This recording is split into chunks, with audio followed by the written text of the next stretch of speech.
to the spotlight of GigaBash. GigaBash is a fast-paced and fun giant monster fighting game by Malaysian studio Passion Republic Games. Since its announcement, GigaBash has taken the gaming world by storm, and with its unique take on the fighting game genre and addictive gameplay. The GigaBash in itself is not only a very unique take on what a arena brawler is, but I think also one of the coolest ways of how they use different types of monster characters. In fact, they've actually won a number of awards, some of them namely being from Level Up KL 2019, as well as the Tokyo Game Show in 2019 as well. So congratulations. Congratulations. To GigaBash and Passion Republic. All right, so of course, I think after a few years of development, the game is almost ready to be released. Shall we have a little bit of a deeper look into how the game looks like, some of the gameplay perhaps? Yep. In GigaBash, players play as giant monsters, otherwise popularly known as kaiju, after the Japanese monster genre, and do battle with up to 4 players in a variety of maps and settings. Not only is each character completely unique, but every map is too, providing limitless replayability that will continue to excite and surprise you even on your 100th playthrough. Then, other than just monsters in itself, they've also given us many other fun additions in the character lineup. Some of them, namely being, a giant robot named Thundertross, as well as the Tokusatsu-inspired character Gigaman. Now, for you guys at home who don't exactly know what Tokusatsu is, it's basically suit acting, where they would wear the suits. In this case, you would probably see it more of a reference to Ultraman or Kamen Rider back then. So it's really, really cool in that. And in fact, these characters who are well developed and also a number of solid character selection is definitely a strong appeal of this game itself. So you can definitely be excited for it as it comes out. And shall we introduce our guest? Yes. So you can see here, we're honored today to have Sern, the producer of GigaBash, to join us to have a deeper look into the game. So do you mind giving us a brief introduction of yourself? Sure. Hi everyone, I'm Sern, founder of Passion Republic Games. Before this, I have plenty of hair, but over the course of development, I think I became Saitama. So hopefully today I can share with everyone a little bit more of the insight of the development of GigaBash. Right. So once again, thank you so much, Mr. Sern, for being here and coming in for this session today. Now, of course, fortunately, we will not be asking 100 questions, just to do 100 push-ups. But just to start things off very simply, in regards to GigaBash, so I think it's a very great-looking game, and an adaptation of the kaiju genre in Japanese pop culture, the big monsters and stuff. But can I ask, what are the main inspirations behind the character designs and sort, and what are the earliest characters that you've thought of? Okay, yeah. Well, I mean, we are fortunate enough to really grow up watching all these great IPs being made, like, the Godzilla, the Ultramans, Voltron, Transformers, we can go on and on, right? Yep. And I remember when we first started making the game, I was talking to one of our key game directors using the King Kong movie by Peter Jackson as one of our key references, because we wanted to do something epic. And we quoted this epic fight between Kong himself and also the T-Rex. So that was the initial starting discussion that we had. And eventually, more and more of our members join in and pulling off different inspiration from the earliest Godzilla, the Showa area Godzilla, to the latest Ultraman. And we were also inspired by a lot of very great games like Power Stone, War of the Monsters, and also the Smash Brothers Ultimate, right? So hopefully with all this effort and the love that we have poured into GigaBash, we are able to send this very unique love letter to all the Tokusatsu fans and also our childhood hero. Yes. Yes. So thank you very much for sharing with us the inspiration of creating this game. So what are the major changes between your initial idea, just now what you mentioned just now, and the final product? Okay, this is a tough one. Yep. Major changes. Yes. Yeah, I think in game development, the only constant is the changes and also the iteration. So since this is our very first game, I think we have been very, very adventurous in terms of iteration and exploration. So I remembered when we first started the game, the first initial camera that we set out to is a third-person camera, where the camera is always following the characters to create a sense of giantness and a sense of scale. But we find out that there is a lot of hide and seek to be done because you only know where you are, but you couldn't see your opponent. Yep. And after a lot of exploration, finally we changed the camera angle to a top-down angle, Like a where bird's eye view, right? yeah, the bird's eye view. Like instantly, you make the player feel empowered, like a giant. Like you see like the entire arena clearly. You could play the game more intuitively. Yeah. So that was a hard change because once we changed it, the entire scripting and the coding needs to be changed accordingly. Yeah. So that is a hard one, but yeah. How about like art style? So is there any changes with the art style from your initial inspiration and initial idea? In the beginning, we wanted to do something more cool and like epic, but at the end, we settled with a more candid art approach. Yeah. In terms of character design, there is some characters that took us around like at least like 10, 20 iterations to get it right. Yeah, so that was a pretty long journey, but quite fulfilling for the designer. Yeah. Definitely, yeah, and like seeing of how the soon-to-be final product and how it's from the demos that we've seen so far. I mean, it looks incredibly fantastic, and like you said, gives it to the top-down, the bird's eye view perspective. It gives it a more you feel like you are the kaiju or like the monster rather than if you're more from the lower side. Like I think if you've seen movies like Pacific Rim, where there's this sense of scale, but you don't feel like the robot. You feel like you're the The citizen you're the who has the citizen. brand that went, Yes, that's true. All right, but in regards to that, because I believe you've also released a few demos, or you've shown in certain events how this game is like, and how was Passion Republic Games working on for the past 2 years, adding more to GigaBash ahead of its release schedule in 2022? Like, how is it like, from 2019 until now? Yeah. What do you add on to it and stuff? Yeah. I think since 2019, it was really quite a long time since COVID. Yeah, definitely. Yeah. I remember like some of the last game event that we went to was Tokyo Game Show. And we were really overwhelmed by the positivity from the audience.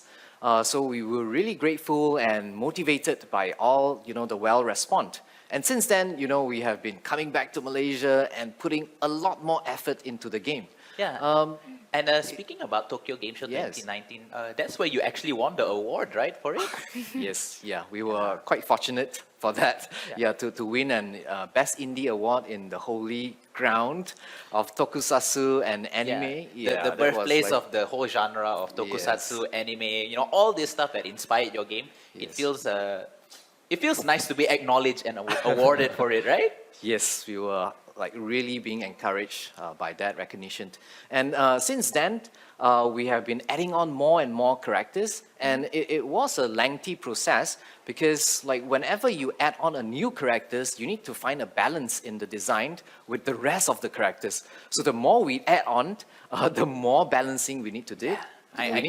Yeah. I can understand because, especially because it's a player versus player game. Yes. So the sense of every character needs to fulfill a niche where it's fulfilling to play, but also unique at the same time, right? Yes, Correct. right. And also balanced to be played, so no yeah, characters are overpowered, right?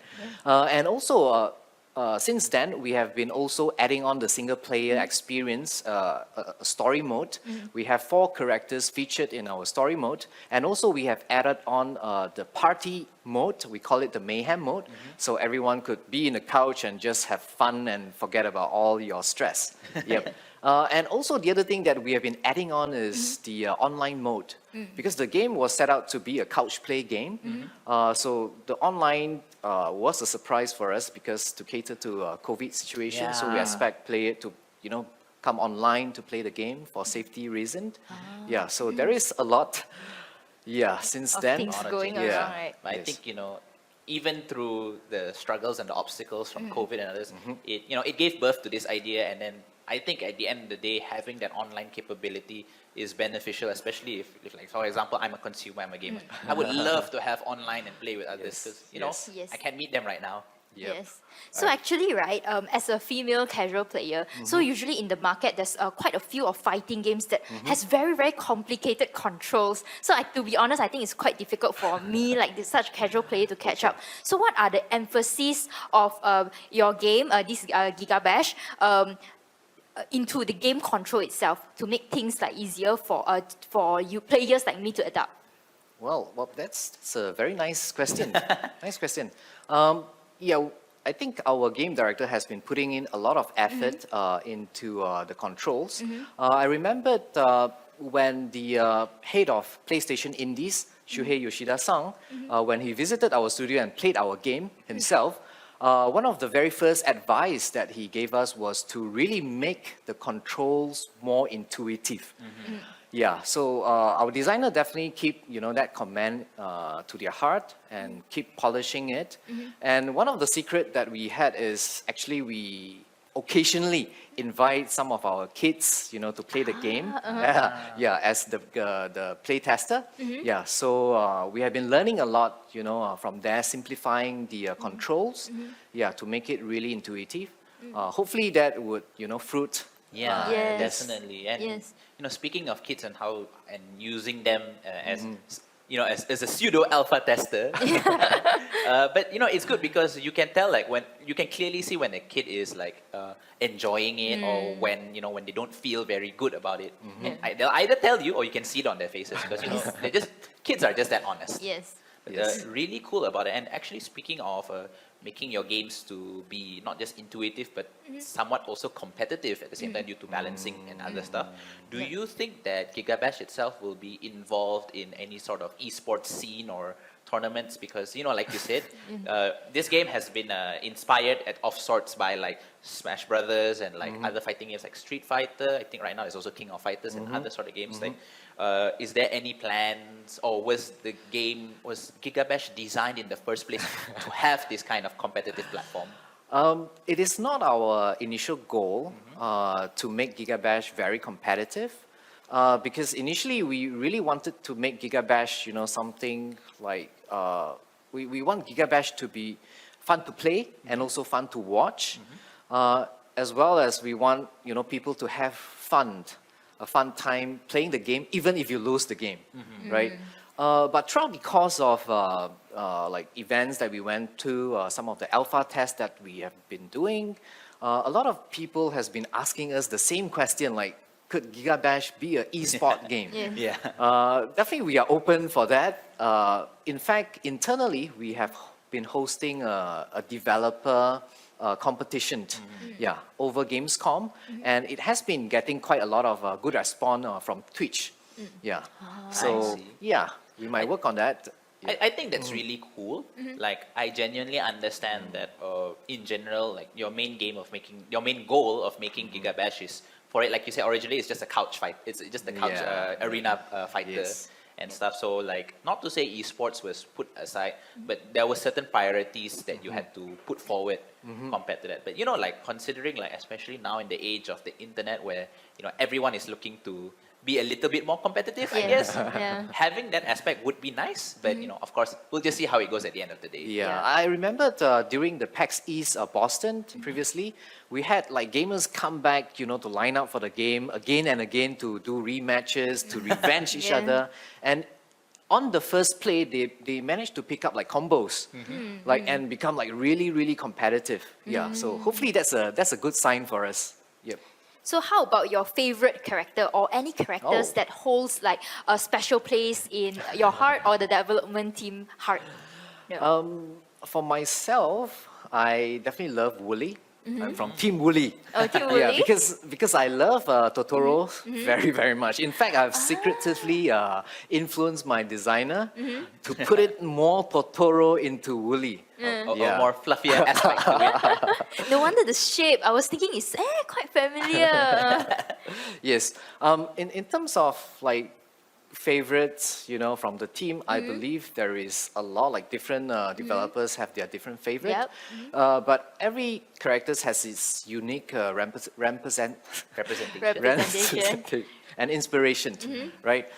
So the recent character that we have been announcing was Rohana, and that was also, one of the all-time favorite internally, because that basically represent Malaysia.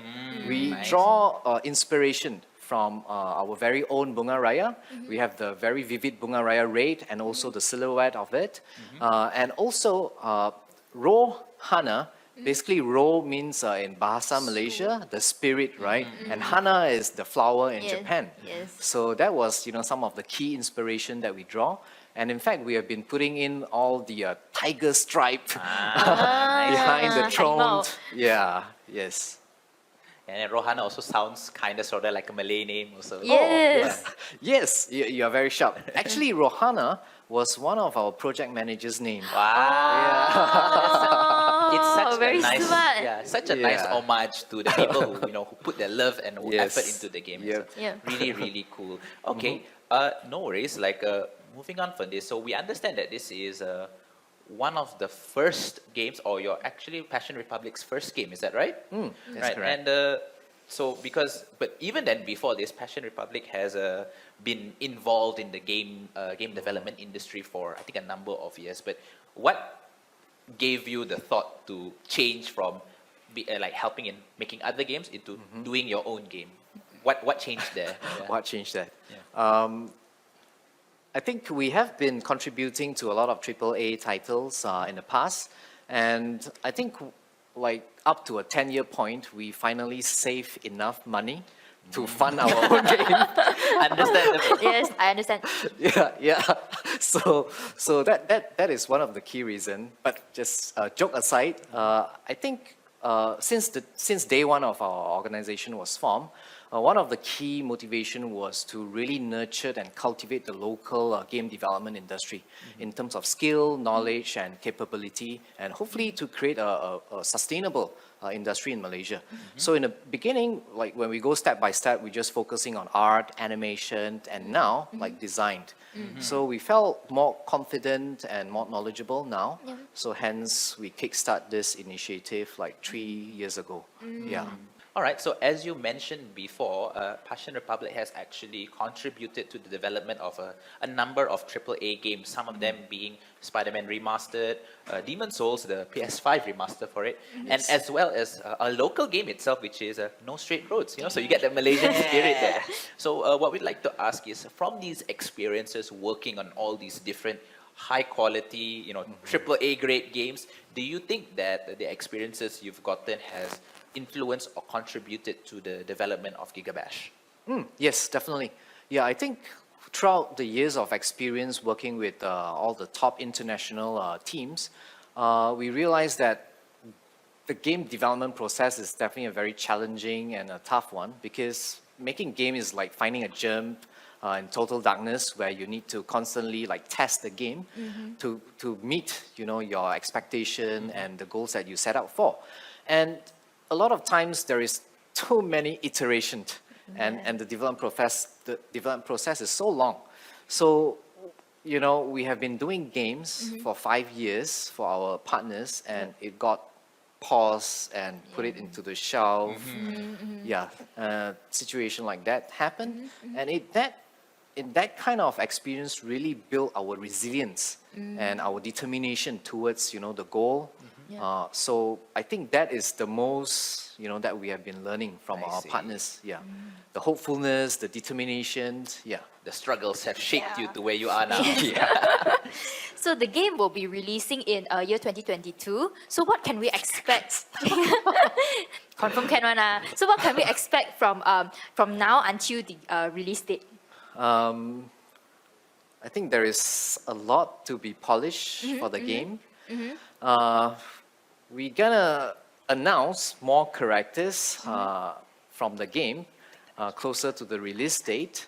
And we really wanted to take this opportunity to thanks everyone's patience. So everyone will expect a lot more patience waiting for the game to be out. Thank you so much in advance for that.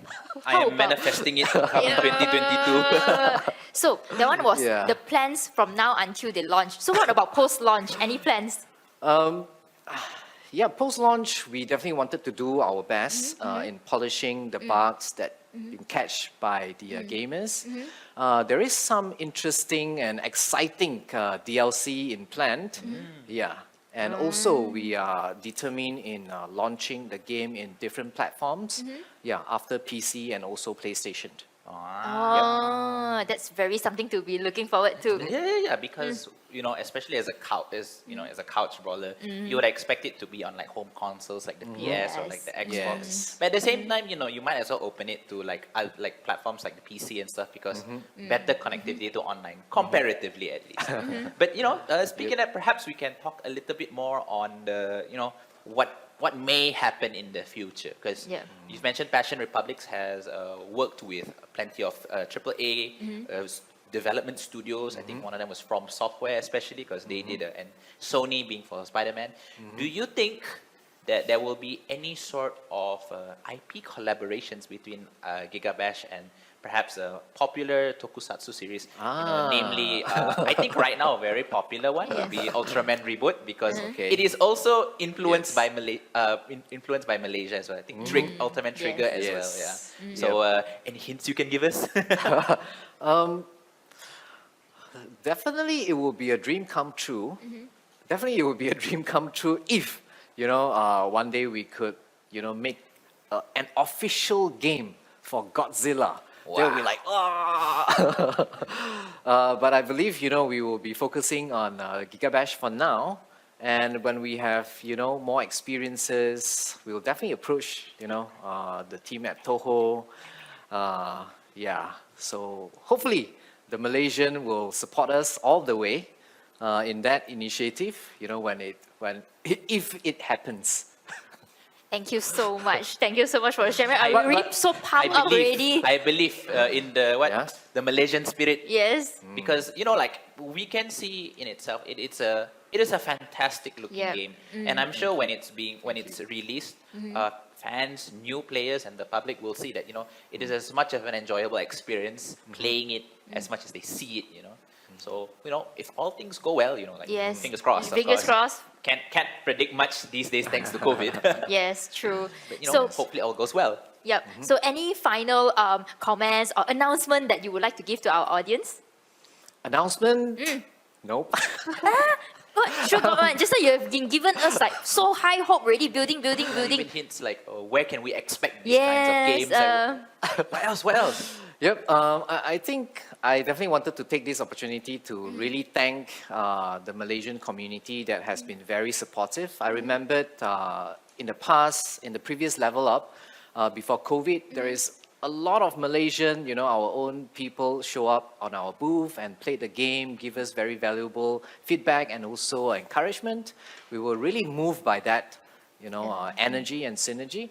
So we definitely wanted to make Malaysia proud, okay? So please stay tuned for the game. And please buy the game. Yes, please buy the game. Please buy the please, game. please, Support please. Malaysian. Yes. But also, stay tuned because right after this, we'll be having actually some of our guests coming over and playing GigaBash for the first time. So it'll be a very fun experience for you to watch. But if you feel like you want to be a little bit more participative in this, we actually have a giveaway by our kind people in Passion Republic. And all you need to do is answer a few trivia questions. Now, a link will be posted on either in the comments or on the websites or in the app itself. You can check it out there. And for those who, you'll be able to win some very, very cool prizes by Passion Republic, and all of them being cool items that you probably won't get anywhere else. So once again, thank you, Sern. Thank you for so coming over much. here, spending your time and also, your energy telling us all about Yes. this amazing Yes, it's so game. inspirational. Thanks for having us. Yes. And for you guys, we will catch you later. Bye. Yay.